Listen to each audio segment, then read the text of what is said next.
नमस्कार।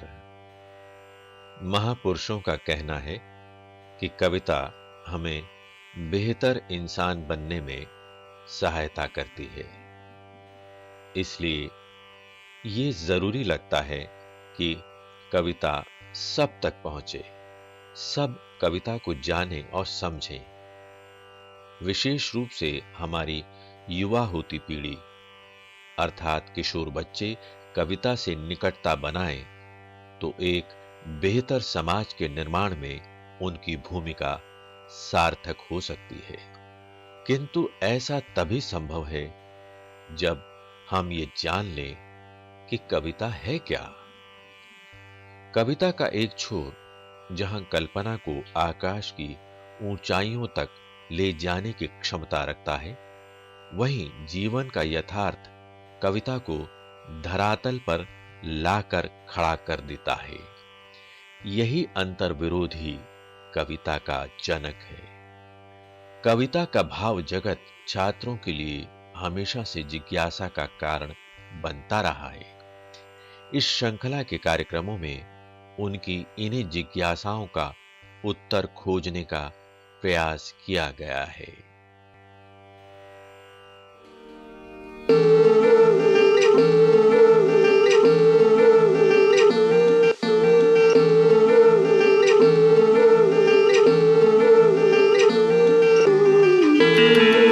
स्वागत है। हमारा आज का कार्यक्रम है नरेंद्र शर्मा।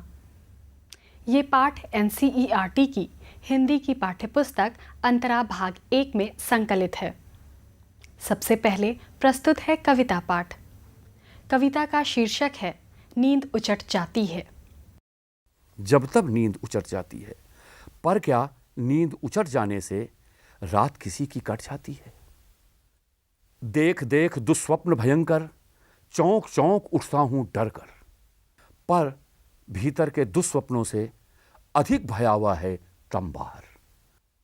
आती नहीं उषा, बस केवल आने की आहट आती है। देख अंधेरा नयन दूखते, दुश्चिंता में प्राण सूखते। सन्नाटा गहरा हो जाता जब जब श्वान श्रृगाल भूखते। भीत भावना भोर सुनहली नयनों के निकट लाती है। मन होता है फिर सो जाऊं, गहरी निद्रा में खो जाऊं, जब तक रात रहे धरती पर चेतन से फिर जड़ हो जाऊं। उस करवट अकुलाहट थी, पर नींद नई इस करवट आती है। करवट नहीं बदलता है तम, मन उतावलेपन में अक्षम। जगते अपलक नयन बावले, थिर न पुतलियां निमिष गए थम। सांस आस में अटकी, मन को आस रात भर भटकाती है। जागृति नहीं अनिद्रा मेरी, नहीं गई भवनिशा अंधेरी। अंधकार केंद्रित धरती पर देती रही ज्योति चक फेरी। अंतर नयनों के आगे से शिला नतम की हट पाती है। जब तब नींद उचट जाती है, पर क्या नींद उचट जाने से रात किसी की कट जाती है। अभी आपने सुना कविता पाठ। आइए अब देखते हैं कवि नरेंद्र शर्मा की कविता के भिन्न भिन्न बिंदुओं का विश्लेषण। विषय विशेषज्ञ हैं दिल्ली विश्वविद्यालय के सेवानिवृत्त प्रोफेसर तथा सुप्रसिद्ध आलोचक डॉक्टर अजय तिवारी। अब हम नरेंद्र शर्मा की कविता नींद उचट जाती है पढ़ेंगे और उसकी चर्चा करेंगे। हर कवि अपने विशेष ऐतिहासिक दौर का प्रतिनिधित्व करता है। उस दौर की अपनी कुछ विशेषताएं होती हैं जो उन कविताओं के माध्यम से व्यक्त होती हैं। नरेंद्र शर्मा उत्तर छायावादी दौर के कवि हैं। उत्तर छायावाद किसे कहते हैं, बहुत संक्षेप में इसे समझ लेना हमारे लिए आवश्यक है। छायावाद के बाद और जो प्रगतिशील आंदोलन चला उसके पहले ये बीच का दौर है, जो बहुत संक्षिप्त अवधि है, मुश्किल से 7-8 साल का दौर है, 10 साल का दौर है। इस दौर में जो कविताएं लिखी गई वो उत्तर छायावाद की कविताएं कही जाती हैं। इनमें छायावाद काल का स्वर भी मौजूद है, जैसे उसका रोमांस मौजूद है, उसकी कल्पनाशीलता मौजूद है, उसका व्यक्तिवाद मौजूद है, लेकिन जो छायावाद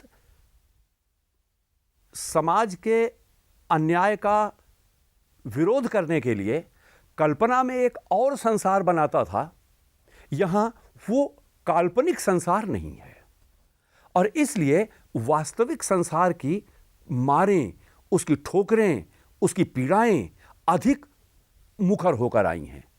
लेकिन व्यक्तिवाद के कारण इन पीड़ाओं का समाधान खोजने के लिए जो सामूहिक प्रयत्न होना चाहिए वो नहीं है। ऐसा प्रयत्न प्रगतिवाद में दिखाई पड़ता है, जहां कोटि कोटि कर चरण उठ के अपनी यातना के विरुद्ध संघर्ष करने आते हैं। तो कल्पना लोग छूट चुका है, लेकिन सामूहिक संघर्ष का विकल्प नहीं आया है। ऐसे में जो व्यक्तिगत स्वर है वो बहुत प्रमुख हो जाता है और ऐसे स्वर को समाज उस समय तक स्वीकार करने के लिए तैयार नहीं था। लेकिन ये कवि तो बड़े आदर्शवादी हैं और समाज इनको आदर्शवादी नहीं समझता, क्योंकि ये समाज से विद्रोह कर रहे हैं। तो विडंबना ये है कि समाज इनको पापी समझता है या अपराधी समझता है या असामाजिक समझता है और ये स्वयं समाज की बुराइयों के खिलाफ लड़ना चाहते हैं और एक विकल्प की खोज करना चाहते हैं, साथ साथ अपने आदर्शवाद को बनाए भी रखना चाहते हैं। ये समाज की पतनशीलता का भी हिस्सा नहीं बनते और समाज से विद्रोह करके पतन के रास्ते पर भी नहीं जाते। इसलिए इनकी कविता की दुनिया सीमित होते हुए भी बड़ी कठिन दुनिया है, बड़ी चुनौतीपूर्ण दुनिया है और ऐसी चुनौतियां समझी जा सकती हैं कि कितनी जटिल होगी, कितनी कठिन होगी। इसलिए इसमें मस्ती है, आदर्शवाद है, स्वप्न है और व्यक्तिवाद है, लेकिन साथ साथ संसार की पीड़ा का गहरा एहसास भी है। हर कविता में एक ही तरह से ये सारी चीजें नहीं आती हैं। इस नींद उचट जाती है कविता में ये भाव हूबहू उस तरह नहीं आते जिस तरह सुमन जी की बहुत सी कविताओं में आते हैं या नरेंद्र शर्मा की ही दूसरी कविताओं में आते हैं या बच्चन जी की और दिनकर जी की कविताओं में आते हैं। हूबहू उसी तरह नहीं आते। हालांकि ये चारों कवि उत्तर छायावाद के प्रमुख प्रतिनिधि कवि कहे जाते हैं। लेकिन इस शीर्षक से ही पता चल जाता है कि नींद उचट जाती है। कवि सुख की नींद सो नहीं पाता। ये नींद का उचट जाना बताता है कि जो पीड़ाएं हैं उन पीड़ाओं से ये कवि अपने को निर्लिप्त नहीं रख पाता। उसमें वो पीड़ाएं उसको, और ये पीड़ाएं केवल निजी नहीं हैं। कविता इस बात की गवाही स्वयं देगी। जब तब नींद उचट जाती है, जब तब उचट जाती है, आए दिन की बात है, अक्सर उचट जाती है। जब तब नींद उचट जाती है, पर क्या नींद उचट जाने से रात किसी की कट जाती है? नींद उचट जाने से रात नहीं कटती, बल्कि नींद उचट जाने के बाद रात काटना मुश्किल हो जाता है। और नींद क्यों उचट जाती है, असल सवाल यह है। और कविता जब यह सवाल उठाती है क्या नींद उचट जाने से रात कट जाती है, तो निश्चित रूप से पाठक के मन में यह सवाल अपने आप पैदा होता है कि तब फिर नींद उचट क्यों जाती है।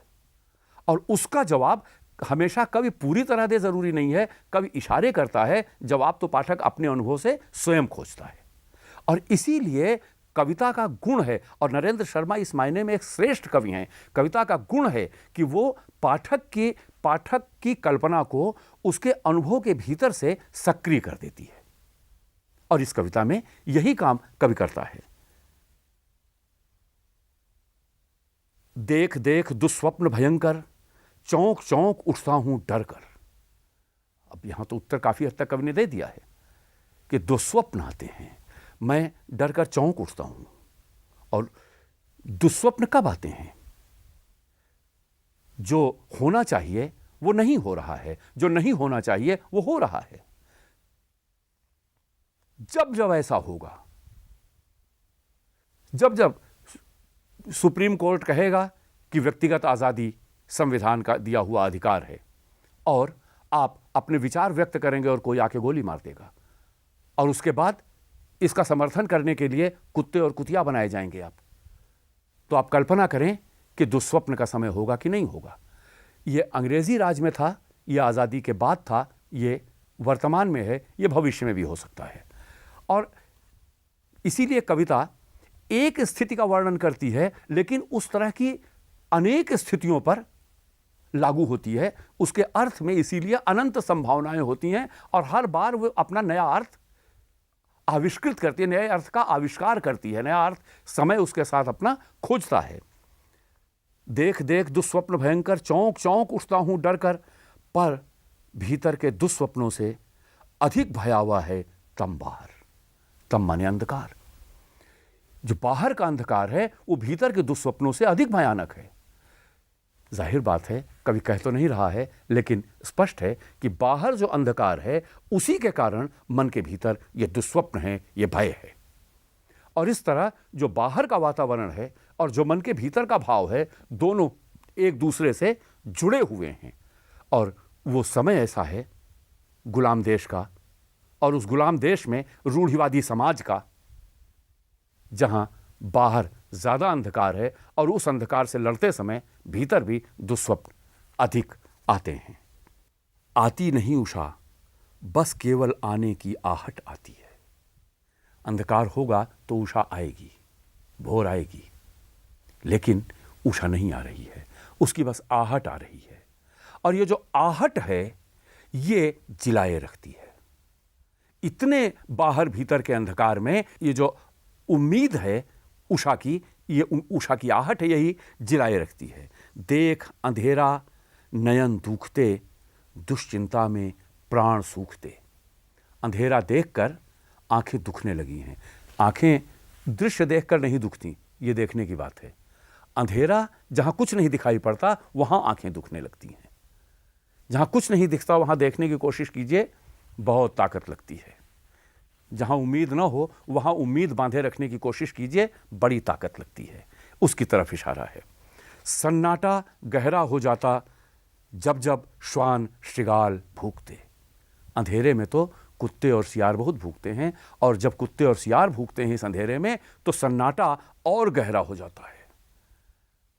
कुत्ते और सियार तो सन्नाटे को तोड़ते हैं, लेकिन उनकी आवाज डर पैदा करती है, इसलिए सन्नाटा और गहरा हो जाता है। भीत भावना भोर सुनहली नयनों के निकट लाती है। ये जो डर की भावना है ये सुनहली भोर को आंखों के नजदीक नहीं आने देती। मन होता है फिर सो जाऊं, गहरी निद्रा में खो जाऊं, जब तक रात रहे धरती पर चेतन से फिर जड़ हो जाऊं। यहां आप देखें कि जो बाहर का अंधकार है, जो मन का दुस्वप्न है, ये सब मिलके जड़ता पैदा करते हैं। और ये दुस्वप्न, ये निराशा, ये अन्याय सहा नहीं जाता, और इसका विकल्प कोई दिख नहीं रहा है समाज में। तो इस यातना से मुक्ति पाने का क्या तरीका है? कभी कल्पना लोक में भाग नहीं सकता और कहीं कोई विकल्प नहीं है, तो इसका तरीका यह है कि लगता है फिर सो जाऊं, क्योंकि सो के कट जाए अगर तो इस सब यातना से बच जाएंगे। ये सोना इस यातना से बचने की आकांक्षा मात्र है, लेकिन सोना एक अलग तरह की जड़ता है, क्योंकि यथार्थ से पलायन है और यथार्थ जड़ बनाने वाला है। तो इतनी कठिन स्थिति है, इतनी विषम स्थिति है कि जड़ता भीतर बाहर व्याप्त है, और उससे बचने का जो उपाय है, यानी जागरण और सोना, यह तो एक पारिभाषिक शब्द भी है ना। तो जागना तो चीजों के प्रति सचेत होना है, और सोना चीजों के प्रति अचेत होना है। तो फिर सो जाऊं तो यह भी तो, सोना भी तो जड़ता ही है, अचेत होना जड़ता ही है। तो इतनी कठिन स्थिति है कि आप जागते हैं तो हर समय जड़ता से टकराना पड़ता है, और आप उसकी यातना से बचना चाहते हैं तो अपने को जड़ बनाना पड़ता है। और यह कभी अपने को जड़ नहीं बनाना चाहते, और यह कह के जो इस तरह अपने को जड़ बना लेते हैं उनकी जड़ता पर एक तरह का आघात करते हैं, उनको सुझाव देते हैं कि तुम इस तरह जड़ हो रहे हो। उस करवट अकुलाहट थी, पर नींद नई इस करवट आती है। उस करवट लेटने पर जागरण में व्याकुलता है, और इस करवट नींद आती नहीं है, नींद तो उचट जाती है बार बार। और इस तरह इस यातना से मुक्ति का कोई रास्ता नहीं दिखाई पड़ता, कोई उम्मीद नहीं है, कोई विकल्प नहीं है।